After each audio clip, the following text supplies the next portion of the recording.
Dictation 100 शब्द प्रति minute 5 second बाद शुरू।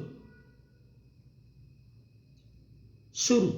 चूंकि शिक्षा सही ज्ञान की खोज की जगह बाजार बनती जा रही है, शायद इसीलिए नकल भी कारोबार बन गई है। ज़्यादातर प्रतियोगी परीक्षाओं में तमाम सावधानी के बावजूद पर्चे बाहर आ जाते हैं। जल्दी और आसानी से धन इकट्ठा करने की इच्छा और सत्यनिष्ठा का अभाव इसके लिए अधिक जिम्मेदार है। यह प्रवृत्ति केवल प्रतियोगी परीक्षाओं तक सीमित नहीं है। स्कूल, कॉलेज और विश्वविद्यालय भी इससे अछूते नहीं है। यह चिंता की लकीर को और गहरा कर देता है। उत्तराखंड में यह प्रवृत्ति कुछ अधिक व्यापक है। अधीनस्थ कर्मचारी चयन आयोग से लेकर लोक सेवा आयोग तक इसकी जद में आ गए हैं। हैरत तो यह है कि पर्चा लीक को लेकर अभी धरपकड़ जारी ही थी। नियम कानून सख्त बनाने के प्रयास चल ही रहे थे कि उत्तराखंड लोक सेवा आयोग द्वारा 8 जनवरी को आयोजित पटवारी परीक्षा का पर्चा भी लीक हो गया।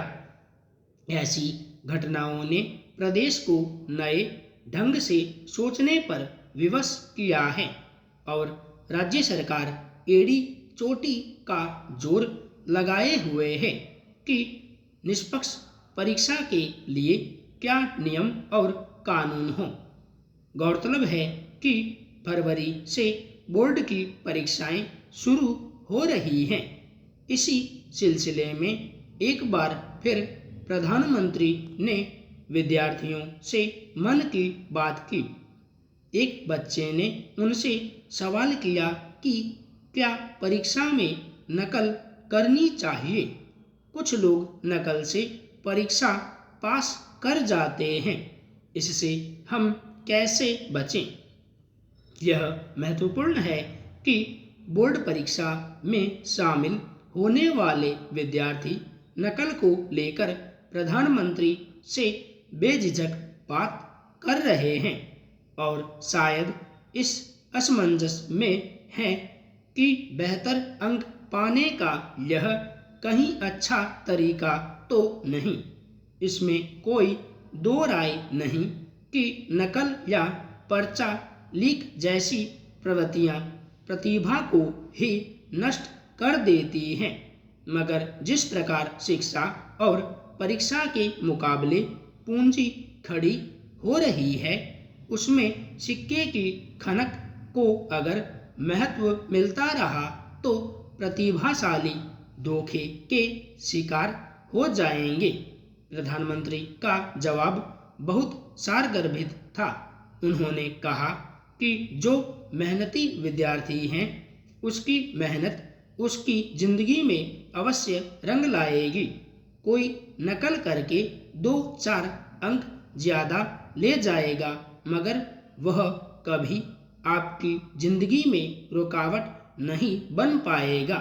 इसमें कोई दुविधा नहीं कि भीतर की ताकत ही आगे ले जाती है, मगर नकल विहीन व्यवस्था बनाना भी सरकार की जिम्मेदारी है। सुशासन की परिपाटी में एक सजग प्रहरी के तौर पर सरकार का नकल और पर्चा लीक रोकना अनिवार्य पहलू है। अगर शिक्षा, परीक्षा या प्रतियोगिता में नकल और पर्चा लीक को शून्य नहीं किया जाता तो देश का विकास भी बाधित होगा। विभिन्न प्रदेशों में आयोजित होने वाली परीक्षाओं में भी कमोबेश ऐसी घटनाएं देखने को मिलती रही हैं। हिमाचल प्रदेश कर्मचारी भर्ती चयन आयोग की परीक्षा में पर्चा लीक से लेकर हरियाणा कांस्टेबल भर्ती में 8 माह में 2 बार पर्चा लीक, राजस्थान में शिक्षक पात्रता परीक्षा का पर्चा लीक, इसके कुछ उदाहरण भर हैं कि परीक्षाओं को सुचारू रूप से संपन्न कराने में भर्ती एजेंसियां और सरकारें बौनी सिद्ध हुई हैं। बिहार लोक सेवा आयोग की 67वीं प्रारंभिक परीक्षा पर्चा लीक होने के चलते स्थगित करनी पड़ी थी। इस प्रतियोगिता में 6 लाख प्रतियोगियों ने आवेदन किया था और परीक्षा शुरू होने से ठीक पहले पर्चा सोशल मीडिया पर प्रसारित हो गया। बिहार लोक सेवा आयोग और सरकार की बड़ी किरकिरी हुई और प्रतियोगी छात्रों ने जमकर हंगामा किया। इससे पहले अलग अलग रूपों में उत्तर प्रदेश, मध्य प्रदेश, झारखंड, हरियाणा और राजस्थान में पर्चा लीक के मामले हो चुके हैं। बिहार में ही अग्निशमन सेवा 2021 और सिपाही भर्ती की परीक्षा में पर्चा लीक हुआ। पिछले साल उत्तर प्रदेश में 12वीं बोर्ड में अंग्रेजी का पर्चा लीक होने के कारण प्रदेश के 24 जिलों में परीक्षा स्थगित कर दी गई थी। यूपीटीईटी परीक्षा 2021 का पर्चा लीक हुआ। हरियाणा में यूजीसी नेट परीक्षा का पेपर लीक हुआ और गुजरात में 10वीं का हिंदी का पर्चा बाहर आ गया था।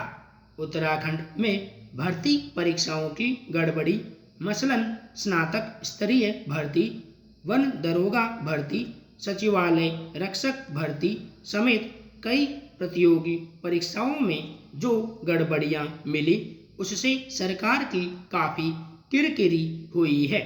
परीक्षा से पहले पर्चा बाहर आ जाना परीक्षा प्रणाली पर गहरे सवाल खड़े करता है। ऐसे माफिया से परीक्षा को सुरक्षित कैसे किया जाए, यह भर्ती एजेंसियों और सरकार दोनों के लिए बड़ी चुनौती है। इससे रोकने को लेकर राज्य सरकारें अपने ढंग से कानूनी कसरत में लगी रही हैं। इस मामले में पुलिस मुकदमा दर्ज करती है, जिसमें क्रमशः गंभीर अपराध, धोखाधड़ी से संपत्ति के वितरण और दस्तावेजों के गलत इस्तेमाल शामिल हैं। अधिकतम 7 वर्ष तक की जेल और जुर्माना संभव है। कई राज्यों ने तो संपत्ति जब्त करने जैसे उपाय भी इस्तेमाल किए हैं। राजस्थान सरकार ने नकल रोकने के लिए एक विधेयक पेश किया है, जिसमें 10 करोड़ का जुर्माना और 10 साल की सजा शामिल है। उत्तराखंड सरकार भी पर्चा लीक के खिलाफ सख्त कानून लाने में लगी हुई है। मौजूदा हालात ऐसे हैं कि पर्चा लीक से लेकर नकल रोकने तक के जितने भी जोड़ जुगाड़ किए जा रहे हैं, उतनी ही कठिनाइयां भी बनी हुई हैं।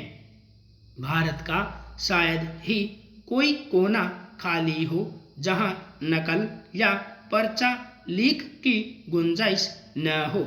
सवाल है कि परीक्षा से पहले ही पर्चा बाहर कैसे हो जा रहे हैं। इसके पीछे माफिया का गिरोह काम कर रहा है और उनकी करोड़ों की कमाई हो रही है।